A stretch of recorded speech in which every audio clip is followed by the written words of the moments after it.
বন্ধুরা আবার নিয়ে চলে এসেছি আমি বার্গার। এই যে বার্গারের পেটিসটা আমি করছি তৈরি, যেটা চিকেন আর সোয়াবিনের যে গুঁড়োটা আছে প্যাকেটিং পাওয়া যায় সেই গুঁড়ো দিয়ে আর এই চিকেন দিয়ে আমি করছি। এটাকে আমি শ্যালো ফ্রাই করেছি, এই দেখুন।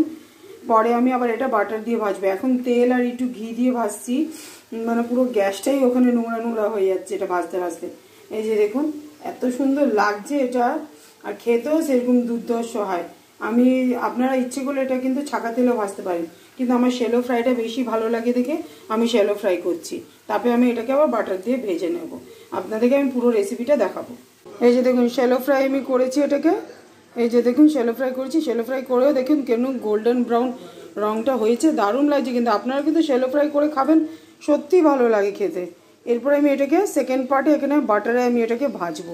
দেখুন দারুণ লাগছে কিন্তু শ্যালো ফ্রাই করতে, আর টেস্টটাও তাতে দারুণ হয়। কিন্তু এর মধ্যে চিকেনটা কিন্তু আমি একদম কিমা করে দিয়েছি এটাতে চিকেনটা, আর তার উপরে আমি চিজ সবই দেবো। আমি বার্গারটা আপনাকে রেডি করে আপনাদের দেখাবো, সত্যি দুর্ধর্ষ হয় খেতে। এই দেখুন তাওয়া গরম হয়ে গেছে, এই যে আমি বাটার দিয়ে দিচ্ছি। এই যে দেখুন বাটার দিয়ে দিলাম, এই যে দেখুন বাটারে ভেজে নিচ্ছি। মাঝখানে দেখুন বাটারটা গলে গেছে। এই যে আমি শ্যালো ফ্রাই করে নিচ্ছি, আর উপরে সাদা সাদা দেখছেন, এটাও বাটার আমি উপরে মাখিয়ে দিচ্ছি।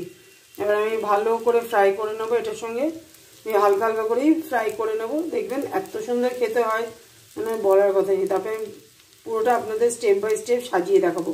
আর এই রেসিপিটা আমার ইউটিউব রান্নাঘর, মৌসুমি রান্নাঘর ইউটিউবে আছে, ওতেও পেয়ে যাবেন আপনারা।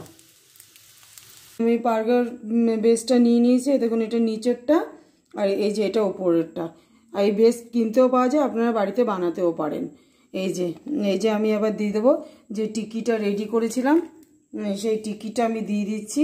এই যে দেখুন এই টিক্কিটা এর উপরে এরকম করে চেপে চেপে আমি দিয়ে দিচ্ছি। দেওয়ার পরে এর উপরে আমি দেবো একটুখানি সস।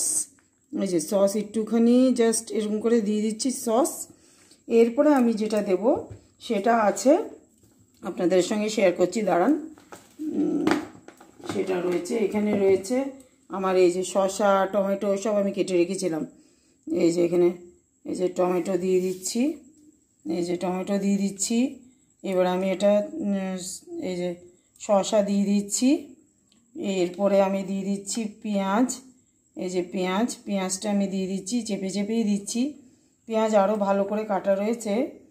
এই যে পেঁয়াজটা, এই যে দেখুন পেঁয়াজ। এরপরে লেটুস পাতাও দিতে হয়, তো যেটা লেটুস পাতাটা আমি আজকে পাইনি অ্যাভেলেবেল, তাই না আমি দিতে পারিনি। এরপরে আমি যেটা দেবো মেন, যেটা হয়েছে মেন, সেটা হয়েছে চিজ। এই যে চিজ স্লাইসটা আমি দিয়ে দেবো। এই যে চিজের স্লাইসটা আমি খুলছি, এই পুরো চিজের স্লাইসটা।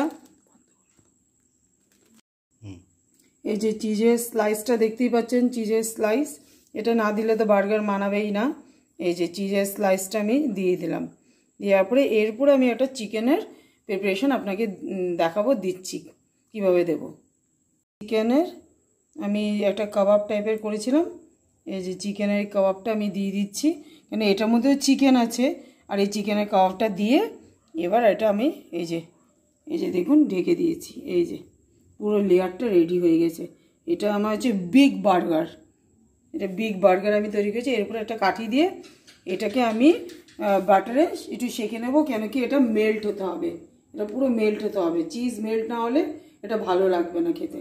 চিজটা মেল্ট করার জন্য আমি এটা দেবো একটুখানি। এই যে আমার রেডি হয়ে গেছে চিকেন বার্গার, বাড়িতে হেলদি ফুড, যেটা বাইরে খেলে জাঙ্ক ফুড হিসেবে হয়ে যাবে। তো এটা আপনারা বাড়িতে বানিয়ে এনজয় করুন আমার মতন, দারুণ দারুণ টেস্ট হয়। আমি তো বলেছেন এটা ডিপ ফ্রাইও করা যায় টিকিয়াটা, না তো শ্যালো ফ্রাইও করতে পারেন। যারা হেলথ কনসিয়াসেন সেরা শ্যালো ফ্রাই করবেন, আর যারা মনে করবেন না একটু ডিপ ফ্রাই করে খাবেন, সেটা ডিপ ফ্রাই করে খেতে পারেন। দেখুন চিজটা হালকা মেল্ট হয়ে গেছে, কিন্তু মাইক্রোওভেনও হলে আরও ভালো হয়, ভালো মেল্ট হয়। কিন্তু আমি এটা তাওয়ার উপরে রেখেই এটা মেল্ট করেছি। দেখুন চারোদিকেই মেল্টটা হয়ে গেছে। এই যে দেখুন গলে যাচ্ছে, পুরো পুরো গলে যাচ্ছে। দেখুন চিজটা পুরো গলে যাচ্ছে। তাহলে বন্ধুরা আমার ভিডিও যদি আপনাদের ভালো লেগে থাকে, লাইক কমেন্ট শেয়ার অবশ্যই করে দেবেন। টাটা।